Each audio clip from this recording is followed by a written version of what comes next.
महामानव डॉक्टर बाबासाहेब आंबेडकर यांचा आज महापरिनिर्वाण दिन आहे आणि चैत्यभूमीवर लाखोंच्या संख्येनं जनसमुदाय आलेला आहे। आज सकाळीच मुख्यमंत्री आणि उपमुख्यमंत्र्यांनीही बाबासाहेबांना अभिवादन केलं। चैत्यभूमीवर जाऊन मुख्यमंत्री देवेंद्र फडणवीस, उपमुख्यमंत्री एकनाथ शिंदे, उपमुख्यमंत्री अजित पवार यांनी चैत्यभूमीवर जाऊन बाबासाहेबांना अभिवादन केलं। यावेळी राज्यपाल सी.पी. राधाकृष्णनही त्यांच्या समवेत होते। त्यानंतर बाबासाहेबांना मानवंदना देण्यात आली, तर चैत्यभूमीवर हेलिकॉप्टरमधून पुष्पवृष्टी करण्यात आली।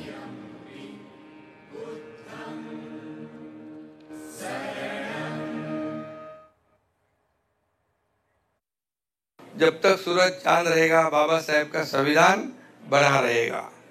बाबासाहेबांनी सांगितलेल्या महामार्गावरून चालण्याचा प्रयत्न आपण सगळे करतोय। चैत्यभूमीवर माथा टेकवणे म्हणजे बाबासाहेबांना अभिप्रेत असलेल्या जीवन मूल्यांचा जागर करणे होय। मी नेहमी म्हणतो, एक सर्वसामान्य कार्यकर्ता आहे। समाजकारण करता करता आम्ही सगळेच जण राजकारणात कसे आलो ते आम्हाला कळलं नाही। कोणी मुख्यमंत्री, उपमुख्यमंत्री, कोणी काय काय झालं। एक सामान्य परिवारातला एक कार्यकर्ता या पदापर्यंत पोहोचू शकतो, याला कारण एकच, डॉक्टर बाबासाहेबांनी दिलेलं संविधान।